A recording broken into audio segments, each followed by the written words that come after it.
कहानी घर घर की। शादी को कुछ ही समय हुआ था और आज काम वाली बाई भी नहीं आई, इसलिए मंजू बर्तन धोने लगी। धोते धोते उसके हाथ से कांच का कप नीचे गिरकर टूट गया। कप टूटते ही वह डरने लगी कि उसकी सास अब उसे जली कटी सुनाएगी। आवाज सुनकर सास दौड़ती हुई आई और बोली, बेटी क्या हुआ? मंजू ने रुआसी होकर बोला, माँ, पता नहीं ध्यान से रखते हुए भी कैसे मेरे हाथ से कप नीचे गिरकर फूट गया। सास बोली कि बेटी चिंता ना कर, कप ही तो फूटा है, तुम्हें चोट तो नहीं आई ना। और भले ही इसके कितने ही टुकड़े हो गए हों, पर मेरी बेटी के दिल के टुकड़े ना हो। मेरी बहू से महंगा क्या ये कप है? और हाँ, तुझे अभी ये सब करने की क्या जरूरत? मेहंदी भी नहीं उतरी तेरे हाथों से। अभी तुम शेखर के साथ ज्यादा से ज्यादा वक्त बिताओ और एक दूसरे को समझो, तभी तो तुम दोनों का रिश्ता मजबूत होगा। नैना, इधर आना, अपनी भाभी का ख्याल रख, अभी इस घर में नई आई है। मंजू, तुम मुझे अपनी माँ ही समझना, मुझे भी तुम्हारा दिल जीतना है, सास बनकर नहीं, माँ बनकर। शब्द क्या मानो अमृत के घूंट थे। देखते देखते मंजू की आंखें भर आईं। वह सास के पैरों में गिर गई और बोली कि मैंने एक माँ छोड़ी तो दूसरी नई माँ पाई, बल्कि आप मेरी माँ से भी ज्यादा ममता मेरे लिए रखती हो। यदि घर में कप टूट जाता तो माँ भी दो बात कहे बिना नहीं रहती। रात को मंजू की नींद ही उड़ गई। रह रहकर शाम की घटना याद आ रही थी। सास के बारे में उसकी जो सोच थी, उससे विपरीत सास का व्यवहार पाया। उसका ऐसा सोचना भी गलत नहीं था। उसने हमेशा लोगों के मुंह से बुरी सास के बारे में ही सुना था और फिर वो अपने अतीत में खो गई। उसे याद आया कि कुछ साल पहले उसके इकलौते भैया की शादी हुई थी। भाभी के हाथों से मेहंदी का रंग उतरने से पहले ही माँ ने भाभी पर घर के काम की पूरी जिम्मेदारी डाल दी और अपने ही नियम कानून के हिसाब से भाभी को चलने को विवश करती। माँ ने भाभी को घर में एडजस्ट होने में जरा भी वक्त नहीं दिया। भैया भाभी को बाहर ले जाते तो माँ का मुंह फूल जाता। वह बोलती कि हर समय भाभी को साथ ले जाने की क्या जरूरत है। कभी भी भाभी को खुली हंसी हंसते नहीं देखा। समय के साथ भाभी ने सहना छोड़ दिया, फिर हर रोज घर में झगड़ा होने लगा। एक दिन भाभी के हाथ से कांच का ग्लास नीचे गिरकर टूट गया। माँ चिल्लाने लगी कि कितना कीमती ग्लास फोड़ दिया, रोज इतना माल खाती है और शरीर में जान बिल्कुल नहीं है। अपने मायके में ग्लास फूटा होता तो मालूम चलता। कोई भी काम ठीक से नहीं होता, ना जाने ध्यान कहाँ रहता है।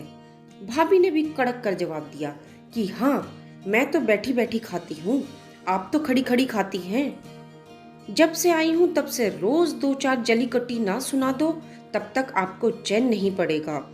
कभी मेरी माँ को तो कभी मेरे बाप को, हमेशा मेरे मायके वालों को कोसती रहती हो। दोनों तरफ से तीर बरस कर एक दूसरे को छलनी कर रहे थे। घर के अलावा उसने और भी जगह सास बहू के झगड़े सुने।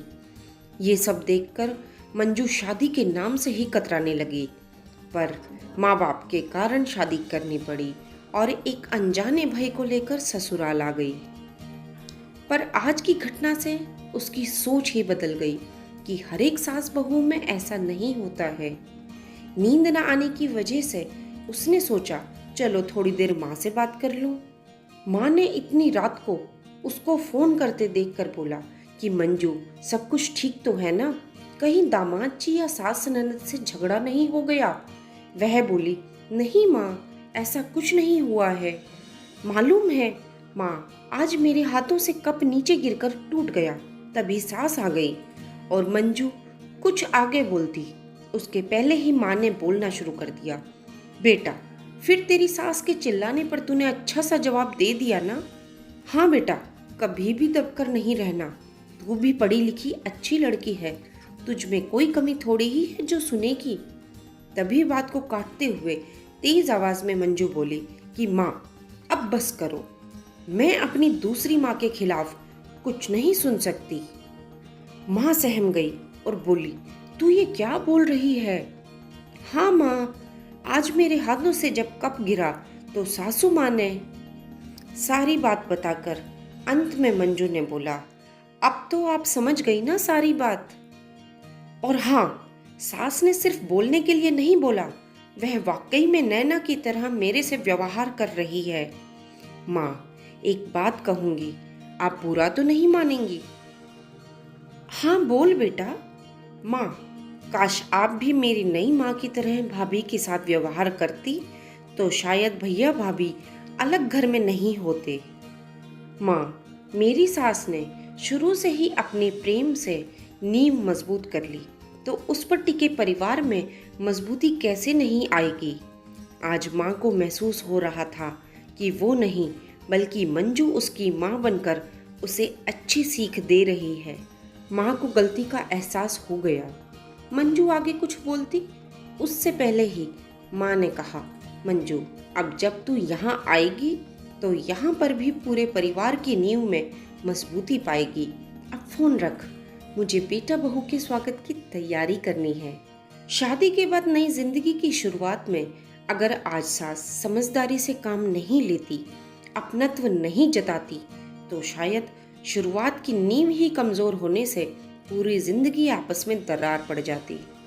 कप को फूटने से कोई नहीं रोक सकता, किंतु प्रेम को टूटने से तो हम रोक सकते हैं। कांच के टुकड़े हो जाएं, पर घर के टुकड़े ना होने दें। घर में प्रेम का वातावरण बनाए रखें, एक दूसरे के सम्मान को समझें, इज्जत करें तो घर स्वर्ग बन जाएगा। घर नर्क से स्वर्ग में बदल सकता है यदि बहू सास को माँ मान ले, वह सास बहू को बेटी मान ले। दृष्टि बदलने से सृष्टि बदल जाएगी।